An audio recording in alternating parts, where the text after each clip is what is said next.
board workshop of the Board of Trustees of the McAllen Independent School District will be held Tuesday, February 18th, 2025, beginning at 5:30 p.m. at the Dr. Ricardo Chapa Boardroom Administrative Building of the McAllen Independent School District, 2000 North 23rd Street, McAllen, Texas, 78501. At this meeting, there may be discussion by the board on the items and subjects listed as follows. 1, call the meeting to order. I have done so at 5:30. 2, public comments. We do have one gentleman with public comments, so we will run a quick video if you want to stand over to the podium, but can you roll the video, y'all? Yes. Here are the public comment procedures. Number 1, individuals who wish to participate during the portion of the meeting designated for public comment shall sign up at McAllenISD.org at least 1 hour prior to the start of the scheduled meeting. Number 2, an individual's comments to the board shall not exceed 2 minutes per meeting.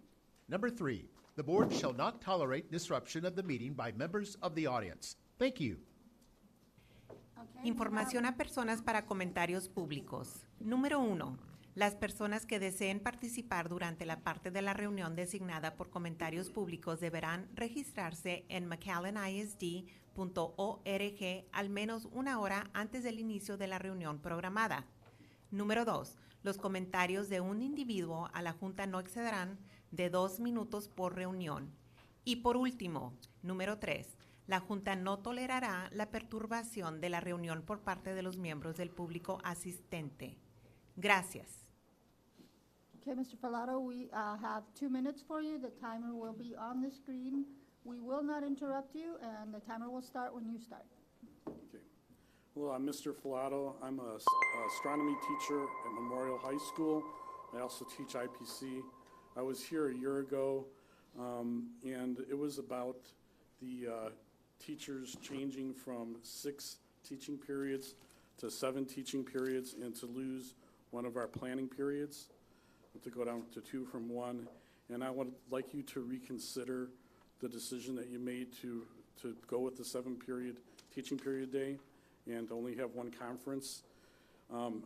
Some teachers have nearly 200 students in 2 to 3 preps, and that means 15 minutes of prep for a 50-minute period, and I think you can do the math there. That doesn't work out very well. It has been very stressful, very exhausting on a lot of teachers, and we really haven't had a lot of say in that. I'd like you really to reconsider that. We haven't had any survey, any input other than talking at the school board. So again, I'd like to also add in there some days that we don't even have that 1 planning period. Like if we have training or ARDS, we just go basically 8 periods a day with just the lunch. So I'd really like you to reconsider that. It's really unsustainable, and it's burning a lot of teachers out, a lot of loyal teachers such as myself that's done over a quarter century for the school district. So please take that into consideration. If you don't give us a voice, teachers, the only voice teachers have then is to sort of vote with their feet. And we don't want to lose the good teachers of Memorial. I'd like to hear like where the school board members stand on returning to at least the 2 planning periods or some semblance of not something this extreme. So I don't think it's worth $2 million in savings to do so. Thank you. Thank you, Mr. Falato. Okay. Item number 3, discussion of 2025-2026 budget. We will review the 2024-2025 budget, and under that, we will review items impacting the 2024-2025 budget, the fund balance, enrollment and attendance, tax rate history, optional flexible school day program update, and then under human resources, the year-to-year staffing comparison, the history of raises, cost scenarios, proposed repurposing of vacancies for new positions, proposed revisions of stipends or 2 stipends, and then we will have a legislative update. Dr. Gonzalez. I'm sorry. Dr. Gutierrez. I apologize. I like. Okay, good afternoon, Board of Trustees and administration, members of the audience, as well as some of our candidates who are considering running for the board. Thank you all for being here. This is our first budget workshop. We will have about 6 more throughout the semester until we finalize the budget by June of 2025. So we have a lot of items that we're going to be talking about in relation to the budget for the 25-26 school year. And this is the beginning of a lot of discussions that we're going to have in regards to the budget. I do want to remind everyone there's a legislative session going on right now as we speak. It's going to be going on perhaps beyond the month of June due to a lot of the bills that they're introducing and talking about. There are some big items out there that they're talking about in Austin, and we will be keeping the board of trustees, the community, everyone updated with this legislative updates, and that's why we have it in our agenda as one of the last items. But we will be depending a lot on the decisions that are going to be made in Austin in regards to our budget for the next 2 years. One of the things that, as you all know, that is going to impact the budget and impact enrollment for years to come is vouchers, and that's Senate Bill 2. And Senate Bill 2, keep up with that one. It's already been approved by the Senate, is headed to the House, and we'll see where the House of Representatives is gonna vote on that. But right now, the plan for that legislative update, and we have it in our notes, is for vouchers, they're looking at $1 billion funds being set aside for vouchers, and that's which is going to be $10,000 per student to attend a school of their choice. Okay, so that's a big impact to public education, because those are $1 billion that could have been put in public ed. But that's the way things are being talked about. It was discussed at the last biennium. It put our funding on hold for, we didn't get any additional monies. We only got what our formulas allow us to have, but any additional revenues we did not get. As a matter of fact, we did not get any additional monies. We haven't received any additional revenues since 2019. So you're talking about, what is it, 6 years? Operating with the same amount of monies that since then, but everything has changed.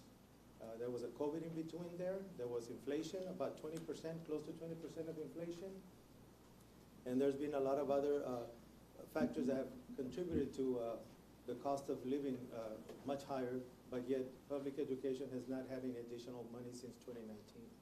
We're hoping that vouchers are done, and you know, if that's what the governor wants, so that he can release our monies now for public education, because it will be very hard for us to operate another biennium, because that's what they're deciding for the next 2 years. It's very hard for us to operate another biennium without holding our monies again. If you recall that the last, in 2023, they withheld almost $5 billion in public education funds.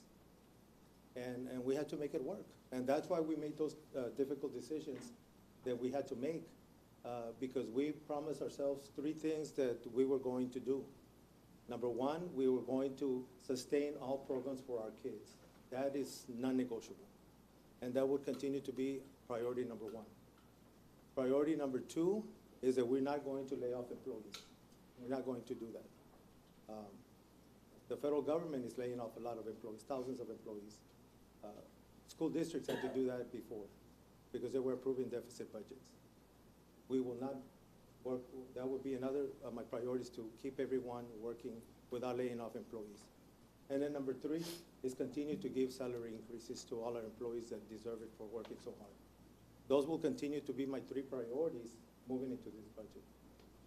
I'm hoping that by the time the legislators are done with this session, that they release public funds, that they provide more for more programs for our students, and that they provide the more money so that we can give better salary increases. We have given, we're going to cover some factors that are going to impact our budget, but I want to say that we are in a very good starting point in McAllen ISD.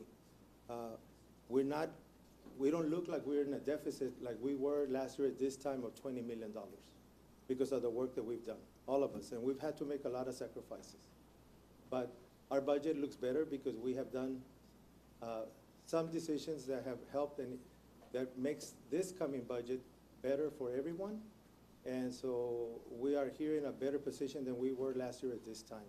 And we could be in a better position if we get those additional monies from the state once they make those final decisions when the legislative sessions are over in June. And so it's a marathon in terms of how we are going to go through this process. And we're going to start with that process with today's meeting. And everything is in draft form. Everything is for consideration. Everything is a proposal. And we will navigate through this process for the next few months until we finalize a budget that we can keep those 3 goals in mind and accomplish those goals and maintain a balanced budget. And that's our goal. And so at least I'm happy to say that we're in a better position now than we were than last year. And whatever happens in Austin, we have to continue having our workshops and continue working with what we have. Not what we wish we could have, but what we have. There's a difference. And that's what we're going to continue to do. If there's additional monies that come in like in July and August, because our budget has to be approved by June. And if there's anything that changes in July and August or September, we will make some budget amendments and adjust accordingly and give everything to our kids and to our staff as necessary. So I have the staff and the kids in mind 100% of my time. And just wanted to give you just an overview of our budget process and where we are and changes that could be happening in Austin that would hopefully this time would impact us for the betterment than the last 5-6 years that we haven't had. Okay? So I'm going to turn it over to Ms. Lorena Garcia, our Deputy Superintendent for Business and Operations. She's going to go over our first budget workshop and cover some items that impact our budget, but that we all need to understand as we move on to during the semester for the remainder of the budget workshops that we're going to have. So go ahead, Ms. Garcia. Thank you. Thank you, everyone. Good evening, Madam President, members of the board, Dr. Gutierrez. On our first budget workshop, as we had mentioned in the published agenda, the topics that we will be talking about are primarily, we're going to talk about the budget, and then second, we are also going to talk about HR-related items. We did put draft on the budget presentation because, as Dr. Gutierrez mentioned, a lot of the information is fluid. It is our first budget workshop, so some of the things may change, such as the recommended stipends. That's one of the things where we're presenting, but maybe some of it might change throughout the budget process, depending on the funding situation. So we're going to go ahead and start with reviewing the budget. As you recall, our 24-25 budget was about $273 million. It did include a contribution from fund balance of 4.5 for the raises. However, we have already made up for that deficit in savings throughout the year. And in addition, if you recall, we did have about a $35 million surplus that went into our fund balance. So that zeroes out that 4.5. I am going to cover some of the things that are impacting our budget this current year. These are some things that would reduce our fund balance. And first of all was the 4.5 million for the raises. And then we did have a one-time retention incentive pay of $600 for every employee, and that totaled to 1.6 million. We also have to pay the teacher incentive allotment, which totals out to 2.1 million. However, that's going to net out because the state is going to reimburse us that money. We also took a budget amendment to the board for a hardware lease for laptops for all staff, and that's at a total of $1 million. Now, in terms of tax collections, it has been a very unique planning year. If you recall, there was a change in the homestead exemption. In addition to that, there was some tax benefits reductions for the individuals over 65 because of the freeze. So that impacted our planning. In addition, we also had some compression. The state has focused a lot on property tax relief in the past, and it will continue to do so in this legislative session. So that impacted the planning of the tax collections. Another factor that impacted that is that we start off in April planning this with the preliminary property values that are published by the county. However, those values keep changing because there's a protest period that continues on. And then even after that, in July, after our budget is approved, that's when the certified values are published by the county. So that's a little bit late for us because we've already approved our budget. However, we continue to monitor that. And then in January, we have the state comptroller approve their values. So lo and behold, throughout this entire process, for some reason this year, those values have been changing every single time and going up. So that impacted our tax. In total, impacting our fund balance negatively is about 11.5 million. I did not include TIA because, like I said, that's going to wash out.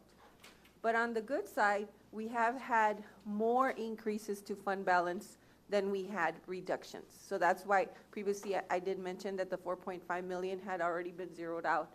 And that does not include the surplus of the 35 million that we had last year. Yes, ma'am. So in the increases to fund balance, the biggest increase that we're projecting is on the payroll side. We had some savings on payroll.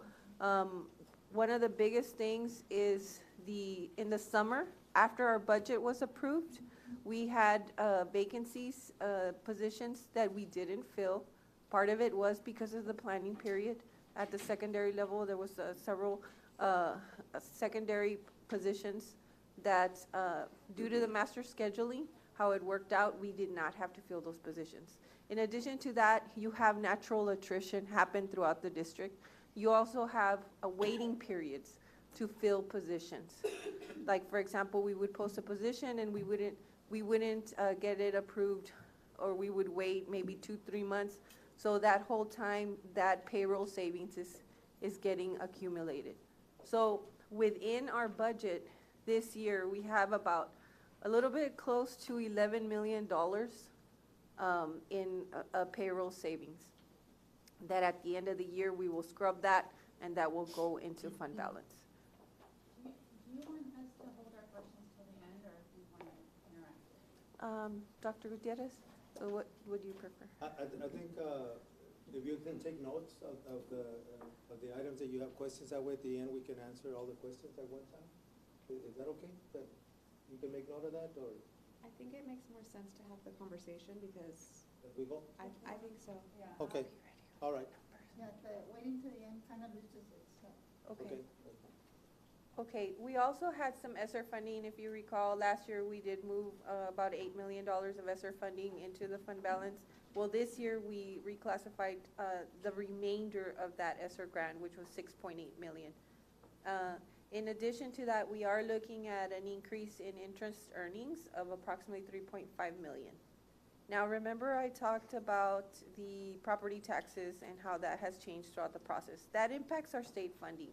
So the best case scenario, if we're able to appeal those property values, which we've already filed an appeal with Lime Barker, they're working on our behalf to recoup those state monies. We feel that if we're successful, 100% successful in that appeal, that our state revenue will increase by $5.6 million. So that's the best case scenario. Now, if we don't get any money, which is highly unlikely, at least $400,000 we already know for sure is coming. So the worst case scenario would be $1.4 million. So it is still an increase to state revenue. However, as you can see, one is way better than the other. So we also have some storm damage proceeds that we're still working on. We've already received a payment on about half of that amount. It's close to $1 million. And then the net proceeds for the sale of Bonham which we were gonna use for the laptops. That's 780,000. And then we feel we can reclassify some of the safe cycle too, because they do allow us to use that money for police salaries.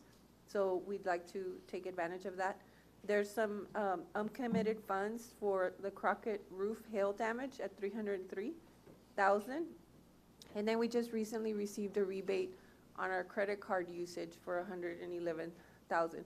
So on the best case scenario, the plus to fund balance, well, the plus of all these dollar amounts is a little bit close to $30 million, 29.8. And then the worst case scenario is about 25.2. So you can see that's greater than the minuses on the previous slide. So we're looking at an early estimate of, last year we had an increase to the fund balance of 35 million. This time we're looking at maybe anywhere between 11 to 16 million. So that's a very good, healthy increase that could lead us into planning for next year's races. Before we move on the 10 million, almost 11 million of payroll savings, do we have an exact number on how much was the savings from the planning period? We don't have that ready offhand. We do have the type of position, like whether it was those would be your secondary teaching positions, so we could get you a number. We have a listing of all of the positions. Albert, how many total do we have? Do you have the? Yeah, so I can give you an example, like on the first, if you look at just one campus here, there's one campus that has just 6 teachers that were not, that had already left, that we didn't bring back just based on the conference period. And that was for one school, that was McAllen High School. If I go to the next campus there, you're looking at 2 teachers, and then you have some other ones that have 3 or 4. So the numbers are considerable when you look at each conference period, every one section that we added. So for almost for every 4 teachers, you lost kind of like one position, right, because of the conference period, the way we handle that. And then we also did stuff through the attrition process, so ensuring that we're really well balanced in our classes. So we looked at different ratios of 30 to 1, 28 to 1, and staffed our campuses appropriately where they should be at based on those ratios. So looking at those numbers, and it's not only the conference, I mean, it added other stuff where we ended up moving one teacher, like say from Dickman Zavala, they ended up moving maybe to Jackson, right? So we ended up not hiring at that campus, but moving a teacher where they were best needed and suited for kids based on enrollment. So instead of just picking up a hire and saying, you know what, we have it in the budget, let's hire, we really staffed appropriately for that section. And those teachers say, let's really look at this very closely to ensure that we're staffing each campus appropriately by what is needed by the kids. I know the rationale was for the removal of the planning period and the addition of teaching a 7th period was because we were really hurting as a district. We were in a deficit, and thank you for your leadership getting us out of the red there. And I think we have a really healthy fund balance now. So I think it's important to make sure that we revisit some of those conversations to make sure. I know the teachers right now and a lot of staff are just generally really hurting. And I've had conversations, if they had to choose between stipend or their period back, they would choose to have that time back. And that's how valuable that is. So just trying to add on to that conversation there.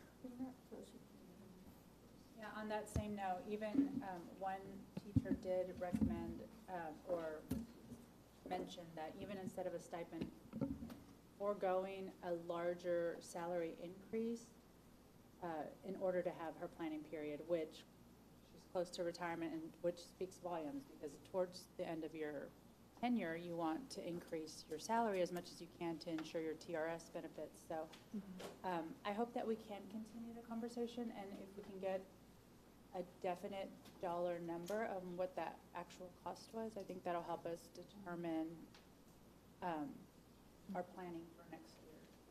Right. Yes, ma'am.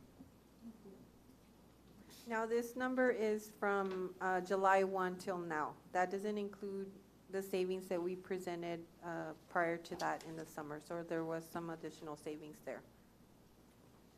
The next chart gives us a history of our fund balance, our change in unassigned general fund balance. And as you can see, it's like a glaring difference. Last year, 23, 24, where we had the 35 million, that was an increase versus 2 million roughly in previous years. And like I said, we're looking at another good addition to that.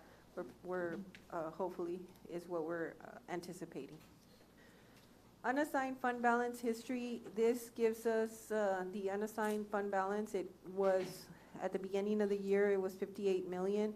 And with the addition of the 35, it totals 93 million, which gives us 135 days of operating expenditures. And the benchmark is 75 days. So we're well within that range and above, in a very healthy position. Student enrollment. Now, student enrollment, as you can see, the last 3 years have been very good in comparison to 2021. Let me get that chart.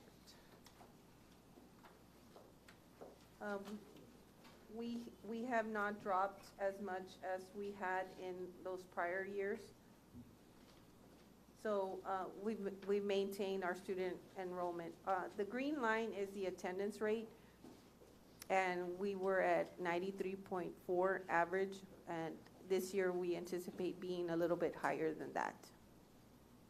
I think the 97, 2020 was because it was online. It was COVID, yes, and everybody counted. That was Yes, that was a very unusual year. before my time here. Very So, unusual, so but I am glad that it's an anomaly. slowly. It's coming back up. Do you want to quickly explain the difference just for people watching on like ADA versus enrollment versus like how that works, so we can have a better understanding of? Yes, that's a good question. The question is about explaining the difference between enrollment and average daily attendance, which we call ADA. One of the things that we've been asking in the legislatures is to fund the districts by enrollment numbers rather than average daily attendance. Because if we get funded by enrollment, that means we get funded for every child every day. But if it's by average daily attendance, then we get funded by the number of kids that attend school that day. And so enrollment would be at 100%, because it's every child enrolled, we get funded. Usually our average daily attendance is at about 93% of kids coming to school on an average. So we only get funded for 93% of the kids that are in school. Whereas if it was enrollment, it would be at 100%. So every day we're about 7% less of getting funded, because it's not by enrollment, it's by average daily attendance. Okay? Even though we still have to pay for the teacher and the seats and The building and Yes, everything. we have to pay for everything. Everything. And that's one of the things that, Trustee Kittleman, that it's interesting, because we are asking for legislatures to change the funding from average daily attendance to enrollment, because that way we will get funded for every child enrolled 100% every day. And so if that happens, that would be a boost to our funding because of enrollment numbers instead of attendance. The basic allotment too, the formula for that basic allotment hasn't changed in many years. Right, Since and we're gonna 2019. talk about the basic allotment on that formula in a couple of slides. I do wanna say that there's some factors that are going to impact enrollment in our area. One of them is immigration has hit hard now with what's going on. That's gonna have a factor in all the border districts, from Brownsville to El Paso. The other thing is vouchers. If it goes through that, we may lose kids to vouchers. Another one is the birth rate. There's a drop in birth rates. And the fourth one is mobility. There's a lot of mobile, after COVID, for some reason, families moved more often than not. And so those four factors impact enrollment. Negatively, right? Negatively. And so we always have to see how we can compete and sustain the numbers that we have by having better programs, recruit from surrounding areas, and also recruit kids to our UTRGB campus, to our STC Achieve, to IB, provide more dual enrollment and advanced placement. So remember I talked about one of my first priorities was to not compromise student programs That's exactly what I'm talking about, that we want to have quality programs for all kids so that we can continue recruiting and offsetting those factors that will impact student enrollment. That's good. And our current enrollment is approximately 19,890 students. 13% of those students come from out-of-district transfers, which equals to 2,554. Now, enrollment does fluctuate daily, so this changes quite a bit. This chart outlines the inbound and outbound transfer activity. The outbound are the students that belong to McAllen ISD school district boundaries. However, their parents have chosen them to enroll either in a charter school or maybe another surrounding district. And really, our biggest competition is IDEA schools. But as you can see, there's been quite a drop there on the numbers. Is it right that we have no inbound from IDEA? They don't publish that information with TEA. That's why we don't have Oh. that Okay. information. But we can probably get it from our student system. So let me see if we can get you a report on that. Okay. The inbound transfers, those are from other school districts. Edinburgh is the one that we get the most students from at 1,134. And then our enrollment projections. We have a template that we use, and this is just for enrollment planning purposes. Budget planning purposes is very different. So for projections, we use a tool from Forecast 5 that looks very similar to this. It takes into account the live birth population within the zip codes. And of course, these are estimates because we do overlap some zip code boundaries with other school districts. But based on those projections, for 25-26, children that were born in year 2020, but the enrollment would have been 25-26, we had total of 2,921 children being born. And as you can see, the birth rate has been decreasing from year to year, which is what Dr. Gutierrez mentioned. And out of those 2,921, we captured a little bit over 1,000. So based on that, we run the numbers and we create a projected enrollment, and we're able to plan on a 5-year basis. So this is the last few years. Now, the database was giving us the numbers in the blue columns, and we actually ended up with the green. So as you can see, we beat the projections on the database.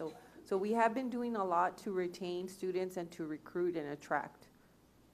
I do want to say thank you for the extra worksheet on the out-of-district transfers. I know there's been buzz on social media and WhatsApp chats about closing our district and only providing services for McAllen residents and getting rid of certain programs because they're too costly or whatever their excuses.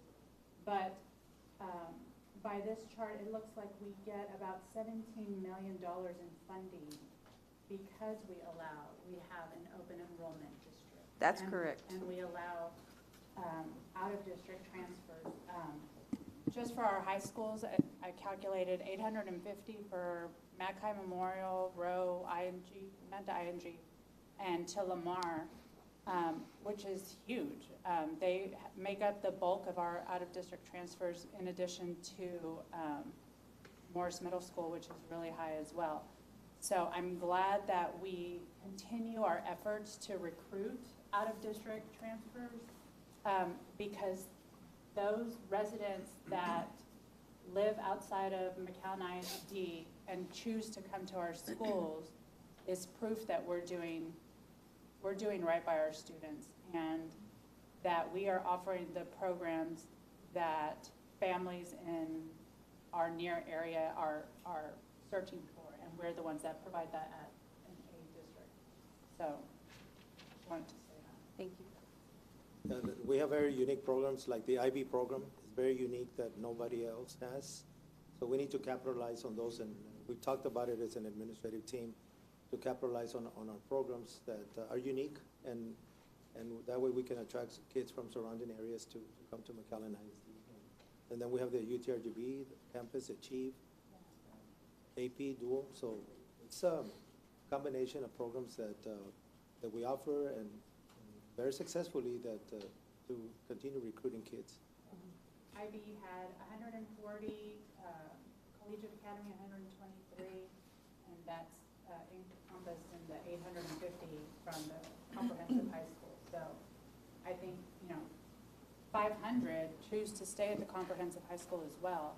So I think that it's, not every out-of-district student comes for a specialty program, but they come for our UIL programs, our sports, and just for the education as well. So I'm glad that we do that. Thank you. The next chart shows our inbound and outbound transfer activity, and as you can see, in '24, we have a significantly lower decrease, so it's been a good year for us, and we anticipate that continuing in 2025. This is the tax rate historical trend per $100, and this just kind of shows how our tax rate has gone down over time. Part of it is because of the property maintenance and operation tax rate compression. And the orange part is the interest and sinking. I do want to say that on the tax compression, we're keeping an eye also on Senate Bill 4, because there may be another compression that the legislature is going to require for us to do. And then furthermore, another idea that they have in mind is to increase the homestead exemption from 100,000 to 140,000. So those two things could impact our budget, compressing our tax rate and increasing the homestead exemption from 100,000 to 140,000. So that's something that we all need to be keeping up to date on that, because then it would impact how we're going to get funded for next year if they compress the tax rate and increase the homestead exemption from 100,000 to 140,000. So it's something that we all need to keep an eye on. Usually what happens when they increase the homestead exemption, like from 100,000 to 140, we may see property values go up, but that can be only capped up to 10%. And so we're still going to impact our budget. I'd like to also quickly add just what Trustee De La Garza was saying about our programs that attract a lot of students from out of the area. Some things just from casual conversations from community members I know and that I'd really like to focus on for this budget season. And really not budget season, but just our teams, our leadership. So one piece of feedback, well, three actually, that would make our district really set apart from others. Three areas I consider are testing, obviously, physical activity, so that could be extracurricular, athletics, whatever you want to call it, and also nutrition. There's only so much our recruitment department can do, to go out, but if we have not so much to sell that sets us apart from charter schools and from other public schools, I guarantee if we put something on social media like, hey, McAllen ISD spends 30 less days benchmark testing than, Sharyland ISD or somewhere where we lose students, that's a huge, that's something that parents look forward to, and they want to send their kids to districts that prioritize more activities, curriculum, projects, stuff like that over testing. I think we have some flexibility as a district to really look at what that looks like. So testing accountability, making sure that our schools have lots of time for PE, recess, athletics, all that stuff. And then third is nutrition. I'm hearing a lot about just nutrition as a whole, not McAllen ISD singular, but broader districts struggling with what we feed our kids and what that looks like. So I think if we can have those conversations, then we can recruit a lot more students to come to our district, because it will set us apart. Yeah. Thank you. This next chart just illustrates what our tax rate was in 23-24. That's the top section, and then 24-25. As you can see, it did go down. However, on a home that was previously valued at $219,000, now would be valued at $223,000, and that's a factor of the property appraisal district just increasing property values in the area. And because of that increase in the appraised value, even though the tax rate is lower, the taxpayer does see an impact of $31.24 on their tax bill. Now on to optional flexible school day program. It's a really great program because it allows students to make up hours and time that they miss, but it also helps us recover funding that we lost due to that lack in attendance. As you can see over time, the percentage does go up because in 22 we had 82.41% average daily attendance, and then it went up to 84.53. But if you compare it to the year that we did flex, that's the highest yet. It's at 85.08%. And we had an additional 226.995 in average daily attendance that was added because of the flex program, and that netted the district approximately 1.4 million in additional state aid that we would not have seen had it not been for this program. So it's a very good program, and we're going to continue working with the campuses to promote that. And so, this is summer school, and things are, the kids were coming to summer school, we're just not applying for these funds, is that what happened?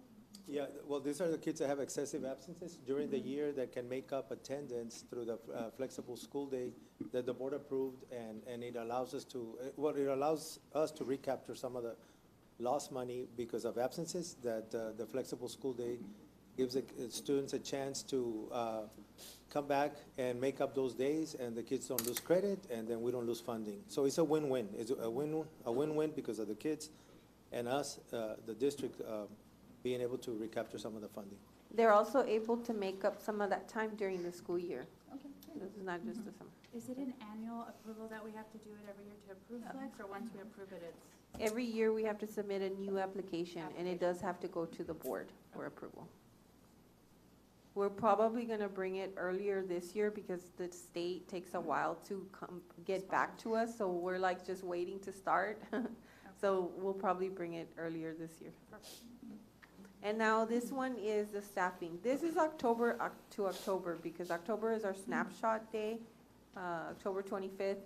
So I grabbed this data from the PEMS records, and it's on staffing. And it's approximately the difference between 23-24 October and our 24-25 school year is about 226 positions that we have reduced since that time, in that time frame that was being studied.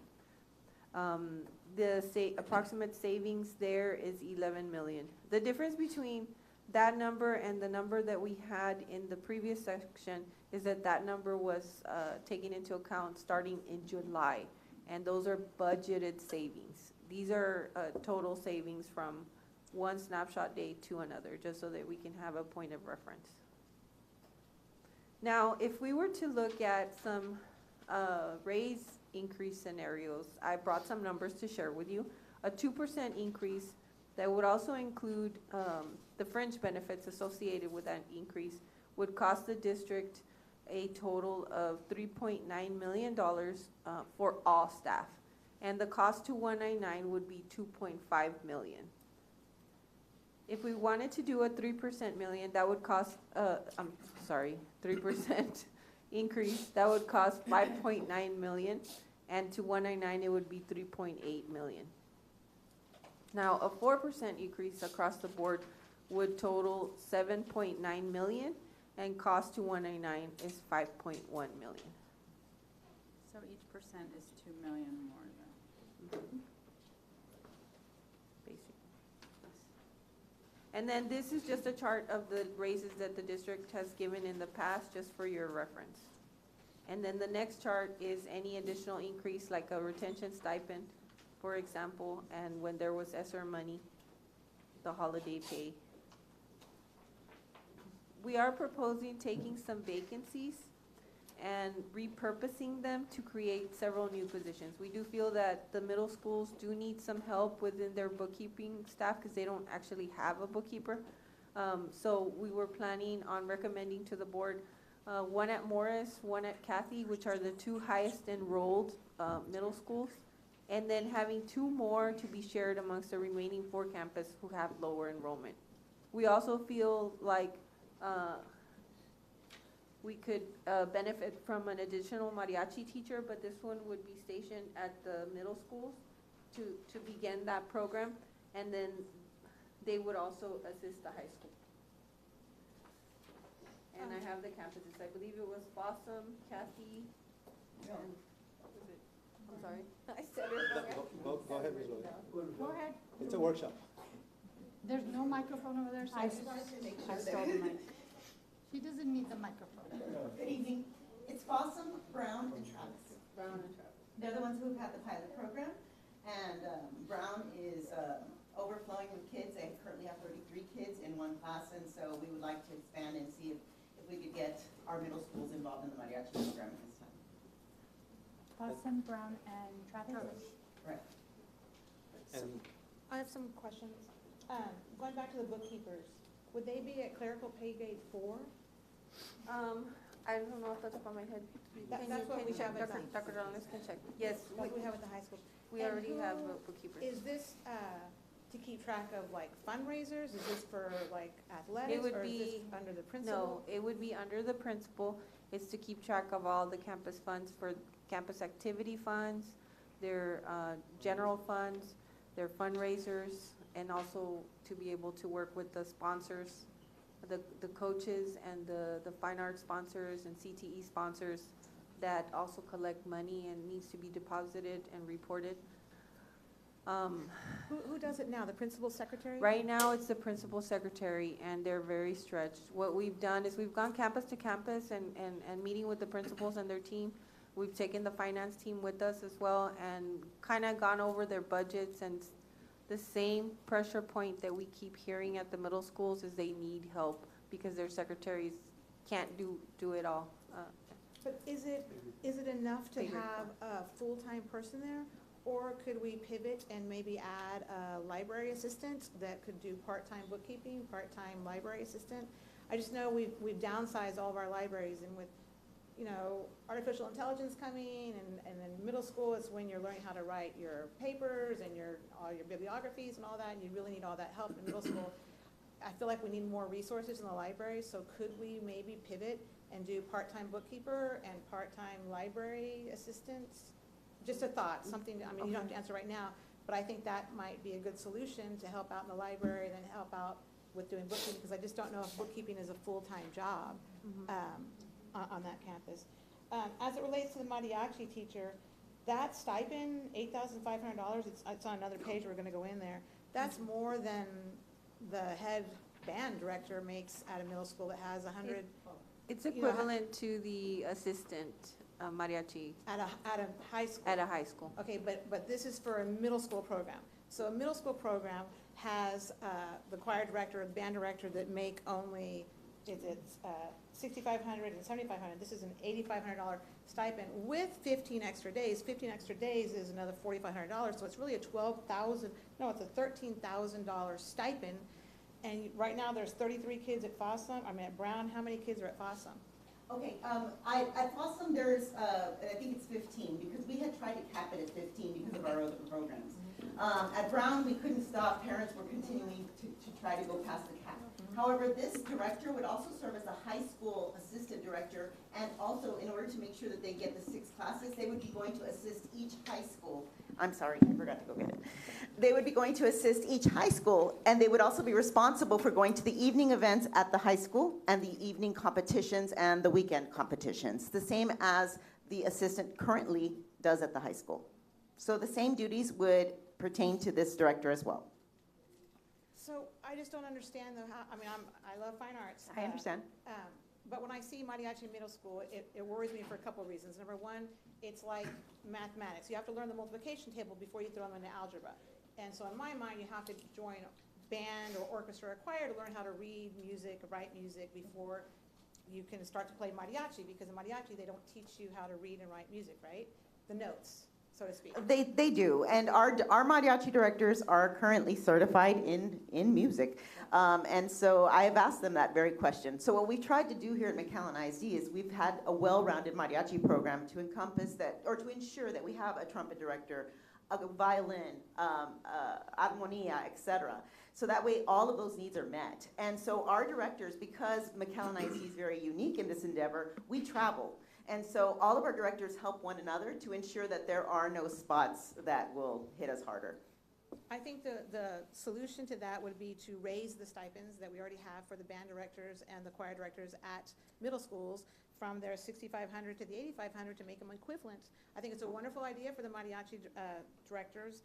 I don't think they have a lot of students right now. You know, it's not like they have 150 Correct. students in a class. So I think this is a great idea, as long as you also lift up the other directors. I would love to do that. I would love to lift every single director. I know Let's you do would, that. Miss Ty- I know you would. And then also on that page, we have the Fine Arts Assistant Director.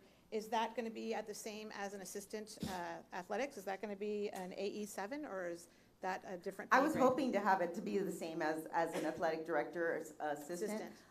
We run very lean in the athletic, I feel like I'm right there with him, but we all run lean. I would just like to have an assistant director as well.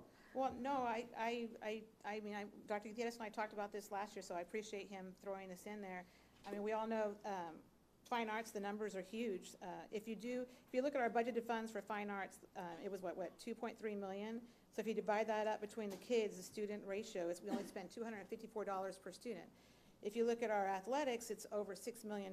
If you divide that up by the students, we spend almost $755 a student. And I think that's wonderful that we're spending that athletics.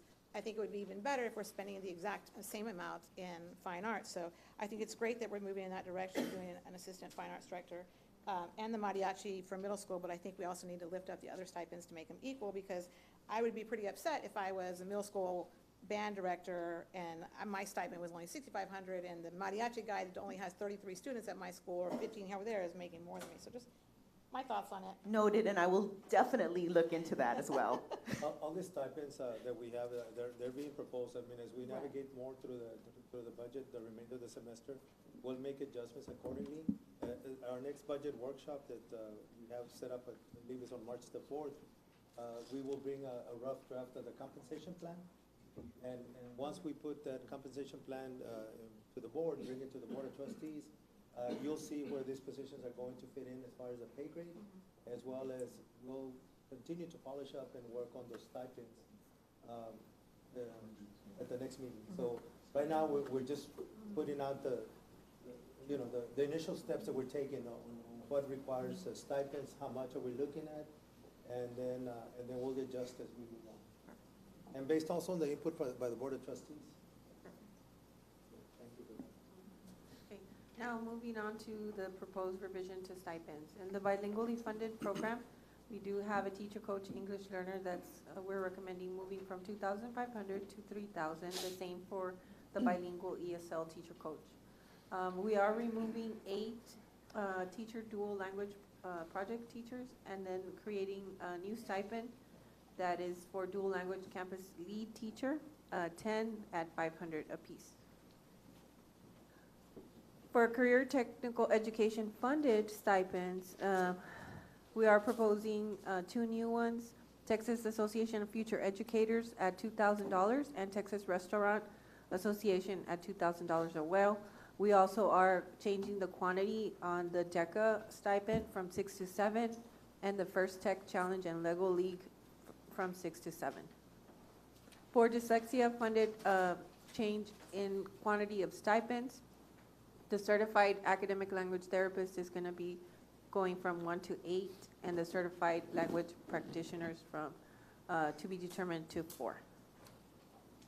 For special education, we do have a new stipend, lead counselor, quantity 1 at $2,500. The speech assistant therapy is going from a quantity 7 to a quantity 9, and adaptive PE Special Olympics from $1,800 to $2,000. Adaptive PE from $1,000 to $1,200. And then the rest, these stipends, as you can see in the red, they're going from the red amount to the green amount, and the quantities are being revised according to the need. For RDSPD, we do have 29 stipends in this category, going from 29 to 30, and then from 5 to 4 on the RDSPD lead teacher. Special assignments, the campus coordinator is increasing $50 for science and engineering fair. And then the secondary science Olympiad coach from 700 plus 350 to 900 plus 450 for state and national competitions. Secondary science Olympiad assistant coach from 350 to 200 to 450 to 225. And then we are proposed 2 new stipends for elementary science Olympiad coach and assistant coach, 18 coaches at 500 and 18 assistant coaches at 300. Will the RDSPD stipends increase as well? The ones that, in the dollar amounts, they're not increasing, it's just in the quantity, and it's kind of a swap. So from 29 to 30 stipends in those different categories, the teacher AI certified alternate certification route, teacher challenger, and the teacher experience, and teacher grandfather. So it's only the number of people eligible to get the stipends that's changing, not the stipend amount. Okay, and I think we have it down at 1,500, but I was hearing from teachers that they only receive 800. Do you know about that? They're gonna be, She's here. Oh, okay. She's not as here. It's on right. Good evening. Hi. So we had 29 teachers, and now we're going to have 30. Our teachers max out at $5,500 for their stipend. Okay. They have to be certified in deaf ed, and they also have to pass the state exam in sign language. Okay. And then they would receive the max. And we had 5 lead teachers because we had students at Strides. This year, we don't have any at Strides. We're going to have students at Strides possibly next year, but they're going to be with interpreters, so we don't need a lead teacher there. So we're staying with just 4 lead teachers. That was that cut. Okay. Thank you. And can I add, yes. this is not exactly a stipend, this is about positions that we were talking about earlier. But I know last year we had a lot taken from elementary campuses just because we had to consolidate all those ESSER positions. I'd really like for us to consider maybe 1 additional like K through 2nd instructional assistant or something, because I'm hearing that many schools are kind of seeing the consequences and are hurting from those positions being taken away, even though I knew we were in a position where we had to consolidate. But if we can reconsider adding back something for early childhood, that's the foundation of their whole career in school. So if we can consider like either an instructional assistant per campus for K through 2nd, or someone who can float around and help with. we'll take note of that. We'll also look into how much of a cost it would be. So that way, as we move on, we'll bring those recommendations with the costs and then see if we can fit them in or not as we move on. Okay, so that will be added to our next budget workshop then? Yes. Okay. Yes. So the other thing is on stipends, we know how important it is to continue to better our stipends for our fine arts, our coaches, our special ed, and we know how important it is because our teachers, our coaches, everybody works very hard, and there's a lot of challenges, just like the special ed staff. I mean, they have a lot of challenges, and we'd like for them to, we're going to continue to increase stipends like we are proposing. Now, you may not see like big increases, but we are making increases. The only thing is that what has happened in McAllen, I came in last year, is that stipends were kind of far behind in comparison to surrounding districts. And we're making steps and we're moving we're moving the needle, but we just can't move it overnight because it's hard to make up 5 to 8 years of stipends being kind of like frozen. But since we got here last year, we moved increase stipends, and we're doing the same now. We continue to move stipends and increase those to be competitive, and we recognize how critical it is for all stipends to continue increasing so that we can be competitive with surrounding districts, and that's our intent. And if you look at all of them, especially like RDS and special ed and fine arts and athletics, we are continue to do that because we know how important it is, and we need to continue. You see all the green? That's how we are moving from the red, which is what currently it is, to green, where we're increasing stipends. That's like special ed, special education staff. And so we're gonna continue moving those stipends where they need to be. It's just that we cannot do it overnight. I cannot make up 7, 8 years from one year to the next, but I can sure start moving the stipends year by year and get there eventually, and that's what we're doing. Moving on to special assignments, the elementary grade level chair from 18 to 126, and basically that was a correction to match the current practice. There was a typo in the book because of the different number of grade levels times 18 campuses, so there wasn't just one at every campus. That was incorrect. Elementary campus technology facilitator from 1,000 to 1,200. Elementary media technology facilitator from 1,000 to 1,200. And then bus driver trainer from quantity 2 to 3. We are spending the same amount, but we are reducing the per stipend total to 2,000 from 3,000. And then in UIL, middle school UIL, the coordinator is moving from 1,250 to 1,500, and then all of the coach assistants are at 850. On the ones that are noted in the green only. For high school, the same goes for that, where the coordinator is going from 2,500 to 2,750, and the coach assistants are going to 1,300 from 1,200. State and federal programs, unit, yes. I think I opened up the PDF and not the slide deck, but in that, for high schools, does that I can't see that, and that, I didn't open it, but does that include our athletics, our trainers? This is not the athletics, this is just UIL for academic UIL. Okay. This is the academic part. We do have a slide for athletics coming up. I think I found the PDF. On the state and federal programs funded, the University of Texas Rio Grande Valley teacher residency is going from quantity 16 to quantity 20.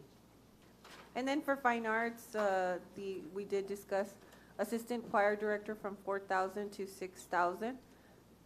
Middle school choir director from 5,000 to 6,000. And the change in quantity of stipends from assistant high school collaborative Broadway musical from 3 to 6.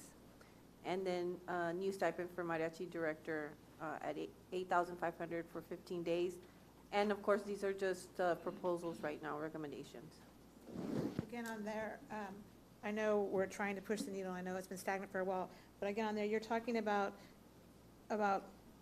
classes, things that are happening the entire 187 days out of the year, that you have choir, you have band. And so, and these stipends are still, even though, yes, it's going from 4,000 to 6,000, it's still not the amount of, when we get to the athletics, when you're gonna be asking for a $7,500 stipend for one short season. So again, I think we really need to be pushing the fine arts, because this is a year-round sport, so to speak, versus a season. And it's still, thousands of dollars less, and it's not 15 days. Let's keep focusing and pushing on fine arts and get them equal to athletics, because even though, yes, that's an increase, it's still not what you're gonna ask for when we get to that next page. So, my 2 cents. All right. Well, we're taking note of all those comments by the board.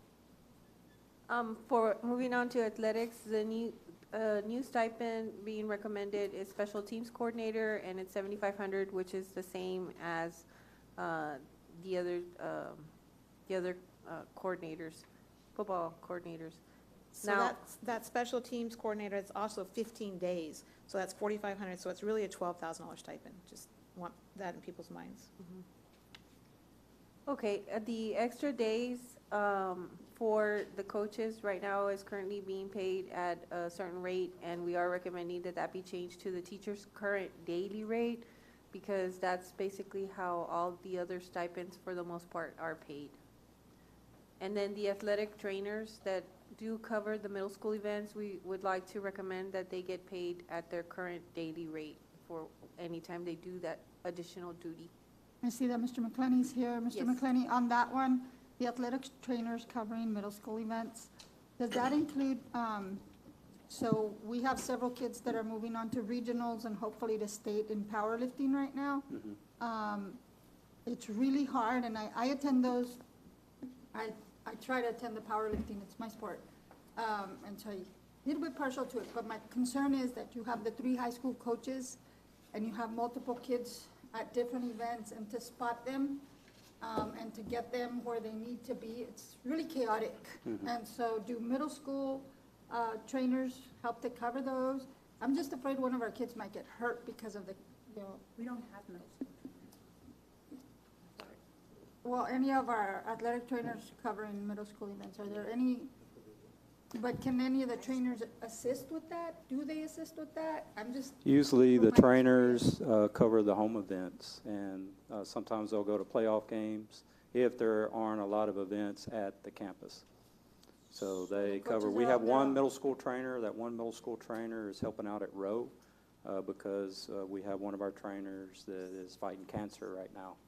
So, so what we have done is we're getting EMTs at a lot of our games, and then our middle school or our high school trainers are on a rotation when they can cover middle school sports. Okay, well, that was just a concern that I had, you know, the chaotic nature and the dangerous nature of those particular events. You know, just, I see from the stands, and the coaches are trying to keep track of everybody and spot them, and it's tough. And I just wanted to say, sports, that's year-round. That's year-round, that's in the summer. Sure. The coaches are working with kids in the summer. A season is usually about 5 to 6 months at the high school level. So for instance, your soccer, basketball coaches at the high school, soccer, basketball, baseball, softball, they are administrator in charge on games on Monday after practice. Tuesday, they are traveling to a game, or they have a home game. They're probably not getting home till after 11 o'clock. Wednesdays, a lot of times is their early night, but they probably get home maybe about 6 o'clock. Thursday, kind of the same thing. They practice till about 6:30, and then they get home after that. On Friday, they're traveling. They are traveling to a game, or they're hosting a game at home. Another late night, y'all know soccer games, they last till 9:30, sometimes 10 o'clock. Sometimes our basketball games. And Saturday, they are having practices, and they are the administrator in charge at sub-varsity games. So this is not a 2-month period. It is a 4, 5, 6-month season year-round. They are up at the school all summer doing their training with the kids and so forth. A lot of it's for free. So they're taking care of that. So the stipends, they work very hard. And I think we also got to remember, we have over 110, 120 of our coaches in middle school and high school that teach math, science, social studies, English language arts, or special education. So they are held under the fire for STAR, for AP testing, and so forth. So they are teaching all day long. Middle school, they don't have any athletic periods if they're coming from the classroom. High school, a head coach may have 2 athletic periods. An assistant coach will have 1. So they are teaching, they are held to standards as far as AP testing. So if you look at our high school soccer coaches at the girls' side, they're all 3 AP teachers. They are all working real hard. They are teaching all day. They have late nights. And that's over a 5 to 6 month period, plus the summers. They're doing the individual training with their kids for 1 hour because UIL allows it, and they're coming up for summer strength and conditioning. So I just wanted to make sure that everybody knew that these coaches work real hard. They put in a lot of hours, and they deserve to be compensated for what they do. Mr. So McClaney, I wasn't comparing saying that they them don't to- deserve, Mr. McClaney, I wasn't saying they don't deserve to be compensated. Right. I was saying, I wasn't saying no to those stipends. I was just saying that people in fine arts work as hard as too. So Oh, I know appreciate that. everything you're saying. And I didn't mean to say it was just a season. I know they work year-round, as does, I should have said everybody works year-round. Right. That's what I meant. So I appreciate you going on and on, but we are all on the same, we all feel the same way. We Right. love athletics, we love fine arts. We just need to fund them equally is all I was saying. Yes, ma'am. Yes, ma'am. Thank you. Thank you. We'll try to follow balance. On that I note, just have, I'm sorry. I was just going to add that I think like what we're experiencing is just the stress of having a fixed and finite pie. But I think that we all share the same sentiment of wanting to get our people compensated the way that they should be. And so, like Trustee Ellie said, it's not about, athletics works harder or doesn't work harder or fine arts does. All of our programs do really well, and we want that to continue. This is just kind of the stress that we're put under, not at our choice. Absolutely. But in addition to coaches, I think it's important that we also keep in mind our trainers. Our trainers work every event. Athletics, they're at Pigskin, they're everywhere on campus, and they are everything, not only just for our high schools, but for our middle schools as well. And if we're saying that we're doing $7,500 for a special teams coordinator that, yes, may work all year, but they have their football season of 5 months, our athletic trainers cover every sport, and they're only at about $6,000 stipend. I just think we should consider that. Looking at our neighboring districts, Sharyland has trainers at each middle school. Mission has 2 in middle school. Edinburgh has 3 in middle school. PSJ has 4 middle school trainers. And the average for those trainers is about $10,000 stipend. So I know you agree that our trainers deserve a lot more than what we currently do. And I hope Absolutely. that we take that in consideration because, or if we added another middle school trainer that covered maybe 3/4 of their time was with middle school, because it's important for those middle school athletes to know who their trainer is going to be when they get to their high school. And so that additional middle school trainer could cover middle school, and then maybe 1/4 of the time cover some of the night events at the high school level. Well, the ultimate goal would be have 3 middle school trainers, 1 per vertical team. So a trainer for Morris Travis, a trainer for Folsom De Leon, a trainer for Brown and Kathy. Yeah. Now, we've talked about possibly their pay grade going from 3 to 4 of the trainers, or doing a stipend. I know HR, they're doing a TASB study as far as comparison throughout the district. I know there is a TASB study, but we don't know if it's 100% just salary and not the stipends. I'm not sure on that one, because I've seen an RGV kind of a survey, and then I've also seen the TASB survey. And you're 100% right. Our trainers were year-round. Our trainer, say Memorial last year, they worked from July through June, because the Memorial baseball team was playing in June of last year. And they're loyal. I mean, oh, absolutely. The trainer at Memorial was there when I was there. And Yes. so that's my fear, is that we're going to lose our trainers that we have trusted, even now parents of young athletes who, Right. They trusted as well in high school, to neighboring districts, because we're paying, $4,000 or $5,000 less. Right. So I hope that we figure out a good balance between coaches are just as important, and my children owe a lot of their advancement in athletics and in life lessons as well to their coaches, but the trainers are the ones that look out for them just as much. So Well, our trainers have also been very involved in our strength and conditioning programs, as far as technique, as far as all of that. And the last few years, our claims for injuries have gone down over 50%. And if you talk to Andy Silva, I think our catastrophic, or our insurance went down maybe $30,000 to $40,000 probably because of that. So they are very key in the success of all of our programs and getting kids back on the field, and also trying to prevent injury through strength and conditioning, through technique, treatment. through everything that they do. And they are outstanding people and hard workers. thank you, Mr. Thank you. Thank you. And We're also recommending a change in quantity of stipends for baseball assistants from 9 to 12, football varsity assistant from 18 to 21, soccer assistant from 12 to 18, and softball assistant from 9 to 12.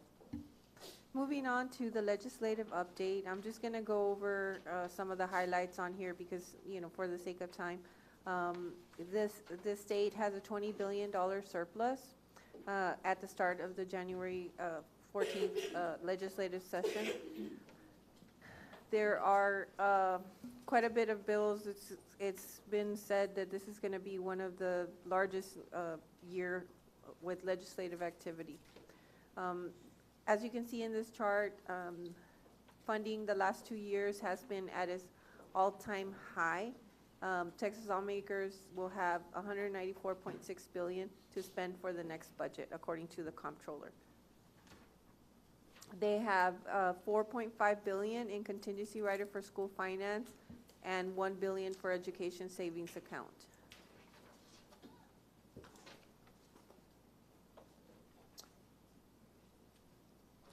The budget bill has been filed on both the House and the Senate side, and there's about $1.7 billion associated in student populations, likely projected to increase the special education. That's one area of focus. Also, school safety, pre-K is another focus, pre-K enrollment. Are we getting money for school safety? For what, I'm sorry? Are we getting any new money for school safety? For school safety, there's several bills on there that are proposing changing the school safety allotment and increasing. So it's very likely that we will be getting That's awesome. some money. Now, some money that we know we are getting is the guaranteed yield on the golden pennies. And on this slide, I show you what the difference is, thanks to our business office for helping calculate that. In 2024, we netted $130 million from the state funding formulas, and when the yield was 129.52, increasing it to 132, that gives us 135 million. So you can see the difference there, and increasing it to $140 the following year gives us 139 million. So we are getting some money, and it does help that we've maximized on the golden and the copper pennies, those 17 cents. Property tax relief. This is one of the governor's emergency items.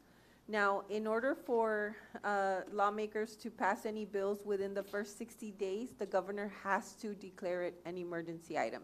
So that's why these are special and we're calling them out. So be expecting to see some movement relatively quickly on these 4 emergency items. And property taxes relief is one of them. So Senate Bill 4 and SJR 2, which together are the vehicles for the Senate increasing the homestead exemption from 100,000 to 140,000, have now passed the Senate and are headed to the House for further consideration. Another emergency item for the government is teacher pay. Yay. So increase in teacher salaries through a direct appropriation. As a matter of fact, today there was a new bill that was filed with some tiered funding for teachers. Increase in teacher salaries. For compensation strategies, one-time increase to teachers' pay by $4,000, and then also investment in the Texas teacher incentive allotment. Now, the teacher pay, they want to give it as a stipend of one time, True. not as part of their salary. The salary, they're going to leave it up to us, because that's ongoing. Mm-hmm. And for them, it would be only a one-time payment. So, large districts like McAllen ISD, it would be like a stipend of $4,000, but that's it. The increases of salaries would be left up to the local boards to decide. Mm-hmm. They're putting it on us. Yes, and then another emergency item is the school choice item, which is the vouchers for private school.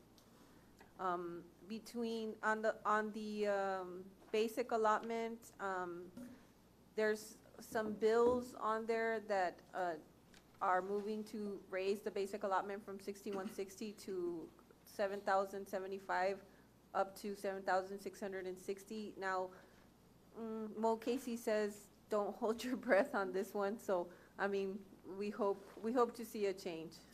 Enrollment-based funding is something that they are talking about, but it has a very big price tag. So you'll probably see it with some of the special populations, maybe changing enrollment. There's a lot of support for changing that, how special education is funded. So we'll probably see changes there, but it's very unlikely that we'll see that across the board in the whole system. So special education, House Bill 1542 would increase the special education transportation rate from $1.08 per mile to $1.50. Another thing that they're looking at is intensity of service-based funding and enrollment-based funding, as I mentioned. Property tax relief. So Senate Bill 409 would prohibit districts from going to voters with a bond proposal if that proposal has been voted down in the prior 5 years. So that's one of the bills. Another one, House Bill 250, would prohibit planned defeasance and disaster pennies. And you know, our district has done both in the past, so if that were to pass, we would not be able to do that in the future. And that's the last of the legislative update, and at this time, if you all have any additional questions. I just think it's looking like a scary time for public ed, but I'm really proud of our district, and I'm proud of the decisions that we're making, the ways that we're investing in our pipeline and in our students and in our teachers. I was super excited to see the raise options for this next school year. It'd be something that we haven't done in years, you know, if we go with some of the higher percentages. So thank you to the staff, and thank you, Dr. Gutierrez. But we have how many more of these meetings? Six. Okay, so we'll keep brainstorming. Yeah. Okay. But I do agree with Trustee Kittleman. You know, when we first got elected, we were told we were $5 million in the hole, and then it was actually $20 million in the hole because of poor choices of prior boards and prior situations. But, you know, we have been under fire a lot in the last 2 years because of the difficult choices that we've had to make, and hopefully this time around we can see where we can improve, and once we know better numbers on some of the items that were cut, maybe it's something that we can reevaluate as a board together. But I am excited to see some of those big percentage raises, because when we first got elected, I think it was like 0.5% increase. That was, you know, whatever we could do, because the prior board had zero budgeted because of the financial situation. And so if we worked ourselves up from a 0.5 plan to potentially a 4% increase, I think that would be huge, because McAllen ISD does need to catch up to surrounding areas, as well as in our health insurance, which we've talked as well. But I'm excited because we have those opportunities to improve. Amen. Thank you. Yes. And thank you also for adding the numbers, giving us the scenarios now. Usually we don't get the scenarios until April, May, and then we're all scrambling. We're crunching ourselves. We're crunching ourselves. We're doing it on spreadsheets. So thank you so much for throwing out the scenarios right now. So now it gives us more things to have conversations about. So thank you so much to your team. And I also think that, you know, by giving us the scenarios now and putting this front and center at the beginning of our budget talks, really hopefully, I hope everybody understands that we're putting teachers and staff first and then working our way through the rest. And so that is very important to this board.